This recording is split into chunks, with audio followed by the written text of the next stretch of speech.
అన్నం పెట్టి రైతుని మోసం చేస్తామండి. పుట్టగతులు ఉండవు, పురుగులు పట్టి పోతారు. అయినా కానీ కొంతమందికి లెక్క లేదు, దళారీలు.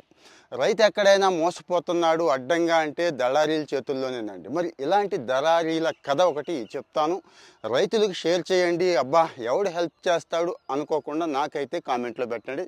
పూర్తిగా హెల్ప్ అయితే చేస్తాను పర్సనల్గా. అనంతపూర్ వజ్రకరూరులో అక్కడ కందులు బాగానే పండిస్తారు. కందులండి 8,000 ఉంది మార్కెట్లో రేటు. ఎవడో వచ్చాడు, నేను 9,100కు కొంటాను, మంచి రేటు కదా అని చెప్పి పాపం జనరల్గా అమాయకపు రైతులు ఏమంటారు, ఆశపడతారు. ఆశపడి వాడికి ఇచ్చేస్తారు. కానీ కాటా చూడడానికి అంతా బాగుంటుందండి. అన్ని బస్తాలు సేమ్ ఉంటాయి. మిషన్లోకి చక్కగా అంటే వేయింగ్ మిషన్ ఉంటుంది కదా, పంపిస్తే అక్కడ ఆల్మోస్ట్ ఆల్ 10% డిఫరెన్స్ ఉంటుందండి. అంటే లాభం గోపంలోకి వెళ్ళిపోయింది అన్నట్టు. వీళ్ళు ఏం చేస్తున్నారో తెలుసా, ఎలక్ట్రానిక్ కాటాలండి. అది ఇది లేదు, అన్నిటికీ కూడా ఇప్పుడు రిమోట్ కంట్రోల్ వచ్చేసింది. వీడి చేతిలో రిమోట్